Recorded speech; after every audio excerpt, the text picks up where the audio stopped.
Friends, a very good morning to all of you. मैं पूजा राय एक बार फिर से आपके अपने YouTube channel Utkrisht academy Ayodhya में आपका स्वागत करती हूँ। आज है 10 जून। आज हम डिस्कस करने वाले हैं 10 जून से बनने वाले कुछ इंपॉर्टेंट करेंट पॉइंट्स को और उनसे रिलेटेड की फैक्ट्स को। तो सबसे पहले कल के क्वेश्चन का आंसर देख लेते हैं।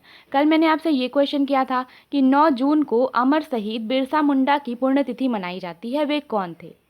तो 9 जून को बिरसा मुंडा जी की पुण्यतिथि मनाई जाती है। बिरसा मुंडा कौन थे, इसका आंसर देख लेते हैं। बिरसा मुंडा एक भारतीय स्वतंत्रता सेनानी नेता हैं और उनका जन्म 1875 के दशक में छोटा नागपुर में मुंडा परिवार में हुआ था। मुंडा एक जनजातीय समूह था जो छोटा नागपुर पठार में निवास करते थे। बिरसा मुंडा ने 1890 के दशक में मुंडा विद्रोह का नेतृत्व किया और इन्होंने अंग्रेजों से लगान माफी के लिए आंदोलन किया। 1897 से 1900 के बीच मुंडाओं व अंग्रेज सिपाहियों के बीच युद्ध होते रहे और बिरसा मुंडा जी को 3 फरवरी 1909 को गिरफ्तार कर लिया गया और उन्होंने अपनी अंतिम सांसें ली 9 जून 1900 को रांची कारागार में। आज भी बिहार, उड़ीसा, झारखंड, छत्तीसगढ़ व पश्चिम बंगाल के आदिवासी इलाकों में बिरसा मुंडा को भगवान की तरह पूजा जाता है। बिरसा मुंडा जी की समाधि रांची में कोकर के निकट डिस्टिलरी पुल के पास उनकी स्मृति में बनाई गई है और उनकी स्मृति में रांची में बिरसा मुंडा केंद्रीय कारागार व बिरसा मुंडा अंतर्राष्ट्रीय विमान क्षेत्र भी है। मुंडा जनजाति की बात करें तो इनका जो मूल निवास है वह झारखंड के छोटा नागपुर क्षेत्र में है और इसके साथ ही साथ ये बिहार, पश्चिम बंगाल, उड़ीसा आदि में भी पाए जाते हैं। इनकी भाषा ऑस्ट्रो एशियाटिक परिवार की प्रमुख भाषा मुंडारी है। तो मुंडा जनजाति की भाषा मुंडारी है। तो बिरसा मुंडा जी कौन थे? तो वे एक भारतीय स्वतंत्रता सेनानी नेता थे। बिरसा के समर्थकों में इलाके के दूसरे आदिवासी संथाल और उरांव भी शामिल थे, जो छोटा नागपुर के अलावा इनके समर्थन में शामिल थे। ये सभी अपने आसपास आ रहे बदलावों और अंग्रेज शासन के कारण पैदा हो रही समस्याओं से बेचैन थे। उनकी परिचित जीवन पद्धति नष्ट होती दिखाई दे रही थी, आजीविका खतरे में थी और धर्म छिन्न भिन्न हो रहा था। इसके विरोध में बिरसा मुंडा जी ने इस जनजाति का नेतृत्व किया अंग्रेजों के विरुद्ध। तो चलते हैं अपने आज के पॉइंट्स की तरफ। हमारा फर्स्ट पॉइंट है प्रख्यात लेखक व गीतकार जावेद अख्तर को 2020 के प्रतिष्ठित रिचर्ड डॉकिंस पुरस्कार से सम्मानित किया गया है। तो 2020 के रिचर्ड डॉकिंस पुरस्कार से किसको सम्मानित किया गया है? तो प्रख्यात लेखक व गीतकार जावेद अख्तर जी को। वह यह पुरस्कार पाने वाले पहले भारतीय बन गए हैं। इस पुरस्कार को विश्व प्रसिद्ध अंग्रेजी विकासवादी जीव विज्ञानी रिचर्ड डॉकिंस के नाम पर साल 2003 से दिया जाता रहा है। यह पुरस्कार विज्ञान, शोध, शिक्षा या मनोरंजन के क्षेत्र से एक प्रतिष्ठित व्यक्ति को दिया जाता है जो सार्वजनिक रूप से तर्कसंगत होकर धर्मनिरपेक्षता की रक्षा के लिए प्रयास करता है। तो जावेद अख्तर जी को यह पुरस्कार मानवीय मूल्यों को बढ़ावा देने तथा धर्मनिरपेक्षता, तर्कसंगत विचार को अहमियत देने हेतु इस पुरस्कार से सम्मानित किया गया है। तो हाल ही में रिचर्ड डॉकिंस पुरस्कार से किसको सम्मानित किया गया है? जावेद अख्तर जी को। और यह पुरस्कार विश्व प्रसिद्ध अंग्रेजी विकासवादी जीव विज्ञानी रिचर्ड डॉकिंस के नाम पे साल 2003 से दिया जाता रहा है। हमारा नेक्स्ट पॉइंट है कि भारत ने हाल ही में जारी पर्यावरण प्रदर्शन सूचकांक यानी EPI इंडेक्स 2020 के 12वें संस्करण में, तो EPI का कौन सा संस्करण हाल ही में जारी किया गया? 12वां संस्करण। और इसमें भारत का स्कोर रहा 27.6।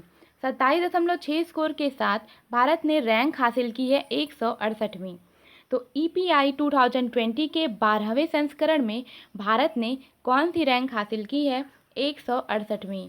और इसका स्कोर कितना रहा है? 27.6। भारत के साथ घाना भी 27.6 अंक के साथ 168वें पायदान पर ही है। दक्षिण एशियाई देशों की बात करें तो इसमें अफगानिस्तान के बाद भारत का सबसे खराब प्रदर्शन रहा है। दक्षिण एशियाई देशों में अफगानिस्तान 25.5 अंकों के साथ 178वीं रैंक हासिल करके सबसे खराब प्रदर्शन करने वाला देश है और इसके बाद सबसे खराब प्रदर्शन भारत का रहा है। डेनमार्क जो है वो 82.5 स्कोर के साथ सबसे पहले नंबर पे है। लग्जमबर्ग दूसरे नंबर पे है और स्विट्जरलैंड स्कोर के साथ 81.5 स्कोर के साथ तीसरे स्थान पर है। इस रिपोर्ट में 180 देशों की पर्यावरण प्रदर्शन की स्थिति को आंका गया है। इसे येल विश्वविद्यालय द्वारा जारी किया गया है। किस विश्वविद्यालय द्वारा? येल विश्वविद्यालय द्वारा जारी किया गया है। वैश्विक सूचकांक ने इस बार पर्यावरणीय प्रदर्शन के 32 संकेतकों के आधार पे यह रैंकिंग जारी की है। तो चलते हैं हम अपने नेक्स्ट पॉइंट की तरफ। हमारा नेक्स्ट पॉइंट है कि इजराइल सरकार ने राजनयिक अमीरा ओरोन को, किसको? अमीरा ओरोन को मिस्र की नई राजदूत नियुक्त किया है। 1979 में मिस्र इजराइल शांति संधि पर हस्ताक्षर करने के बाद ओरोन मिस्र की पहली महिला राजदूत होंगी। तो इजराइल सरकार के विदेश मंत्रालय की नियुक्ति समिति ने 29 अक्टूबर 2018 को ये तय कर लिया था कि पूर्व राजदूत डेविड गोविन की जगह ओरोन को मिस्र में अपना राजदूत बनाया जाएगा। और अब इजराइल सरकार ने अमीरा ओरोन को मिस्र की नई राजदूत नियुक्त किया है और वो मिस्र की पहली महिला राजदूत होंगी। इसलिए क्वेश्चन इम्पॉर्टेंट हो जाता है कि हाल ही में मिस्र की पहली महिला राजदूत कौन बनी है? अमीरा ओरोन। चलते हैं अपने नेक्स्ट पॉइंट की तरफ। हमारा नेक्स्ट पॉइंट है कि राजनयिक मोनिका कपिल मोहता को स्विट्जरलैंड में भारत की अगली राजदूत के रूप में नियुक्त किया गया है। वर्तमान में 1985 बैच की भारतीय विदेश सेवा अधिकारी मोहिता स्वीडन में भारत की राजदूत हैं।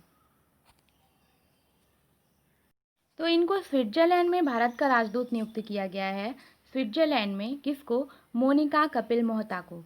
तो इससे पहले स्विट्जरलैंड में कौन थे? तो 1983 बैच के IFS अधिकारी CB जॉर्ज, ये अभी तक स्विट्जरलैंड में भारत के राजदूत थे। और अब इनकी नियुक्ति कहाँ की गई है? तो इनको कुवैत में भारत का अगला राजदूत नियुक्त किया गया है और इनकी जगह लेंगी अब मोनिका कपिल मोहता।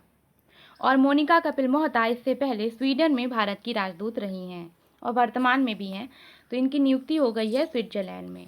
चलते हैं अपने नेक्स्ट पॉइंट की तरफ। हमारा नेक्स्ट पॉइंट है कि मध्य प्रदेश के मुख्यमंत्री शिवराज सिंह चौहान ने स्ट्रीट वेंडर पंजीकरण पोर्टल मुख्यमंत्री शहरी पथ व्यवसायी उत्थान योजना लॉन्च की है। उन्होंने शहरी स्थानीय निकायों को 300 करोड़ रुपए हस्तांतरित किए। तो किस गवर्नमेंट ने या किस CM ने स्ट्रीट वेंडर पंजीकरण पोर्टल मुख्यमंत्री शहरी पथ व्यवसायी उत्थान योजना शुरू की है? तो किसने शुरू की है? मध्य प्रदेश सरकार ने। चलते हैं अपने नेक्स्ट पॉइंट की तरफ। हमारा नेक्स्ट पॉइंट है कि विश्व मस्तिष्क ट्यूमर दिवस जो कि 8 जून को मनाया जाता है और इसकी शुरुआत हुई थी गैर लाभकारी संगठन हिरन टू मोरिलीफे द्वारा सन 2000 में। यह घोषित किया गया कि अब 8 जून को विश्व मस्तिष्क ट्यूमर दिवस मनाया जाएगा। तो विश्व मस्तिष्क ट्यूमर दिवस कब मनाया जाता है? 8 जून को मनाया जाता है। यह एक अंतर्राष्ट्रीय स्मरणोत्सव दिवस के रूप में मनाया जाता है और साथ ही मस्तिष्क ट्यूमर के रोगियों व उनके परिवारों के लिए एक श्रद्धांजलि है। तो विश्व मस्तिष्क ट्यूमर दिवस 8 जून को मनाया जाता है और 2000 में इसको घोषित किया गया था कि 8 जून को विश्व मस्तिष्क ट्यूमर दिवस मनाया जाएगा। हमारा नेक्स्ट पॉइंट है कि प्रतिष्ठित वंदे उत्कल जननी को ओडिशा के राज्यगान का दर्जा दिया गया है। तो अब ओडिशा का राज्यगान क्या होगा? तो वंदे उत्कल जननी। वंदे उत्कल जननी कहाँ का राज्यगान होगा? ओडिशा का। वंदे उत्कल जननी का प्रतिपादन कांत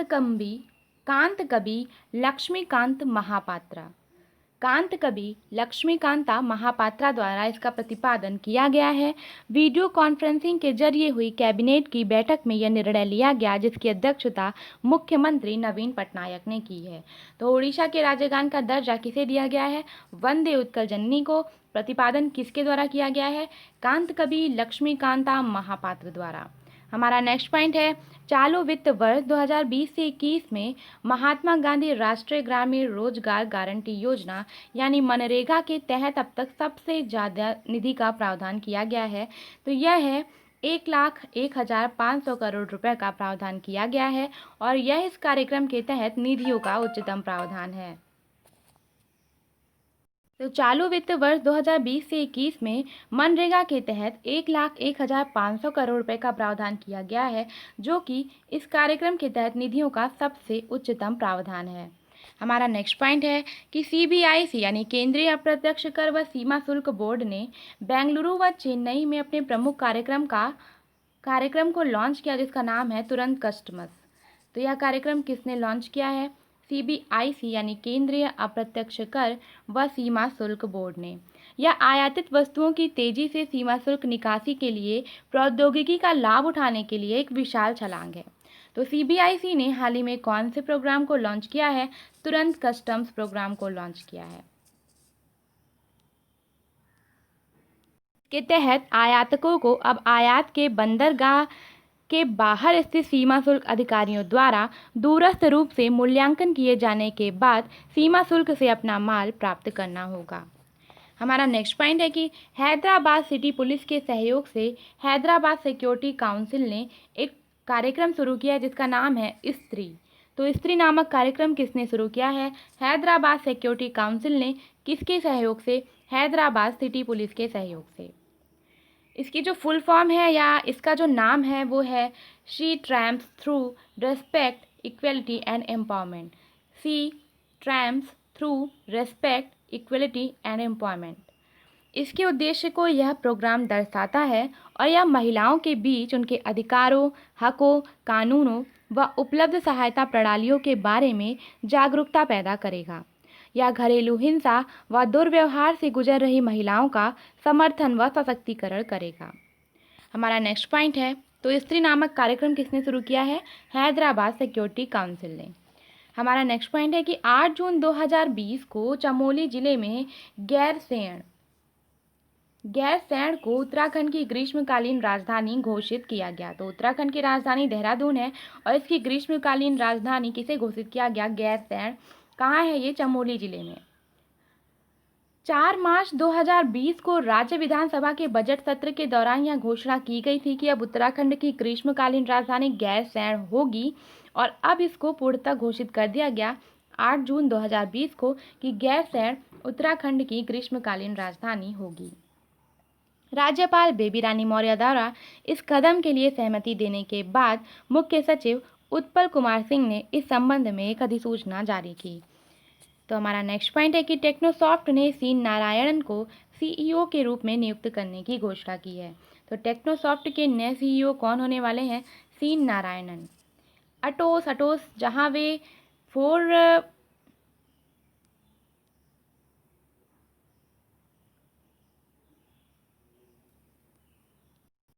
तो एटोस जहां वे 4B business and platform solution division के एक वरिष्ठ अधिकारी, मुख्य कार्यकारी उपाध्यक्ष व सीईओ थे, वहां से वे टेक्नोसॉफ्ट में शामिल हुए हैं। तो टेक्नोसॉफ्ट ने सीन नारायणन को सीईओ के रूप में नियुक्ति दी है और ये इससे पहले एटोस में वरिष्ठ कार्यकारी उपाध्यक्ष थे और वहां से अब ये टेक्नोसॉफ्ट में शामिल हुए हैं। हमारा नेक्स्ट पॉइंट है कि वर्ल्ड बैंक यानी विश्व बैंक ने कोविड-19 से निपटने के लिए और विकासात्मक कार्य के लिए पश्चिम बंगाल सरकार को 1950 करोड़ यानी 1950 करोड़ रुपए का ऋण दिया है।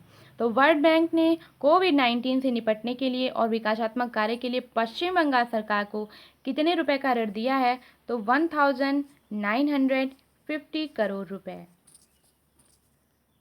मुख्यमंत्री ममता बनर्जी ने कहा कि इसमें से इन रुपयों में से 1100 करोड़ जो होंगे वो औद्योगिक संरचना बनाने के लिए खर्च किए जाएंगे और शेष 850 करोड़ विभिन्न सामाजिक कल्याण योजनाओं पर खर्च करने के लिए आवंटित किए गए हैं।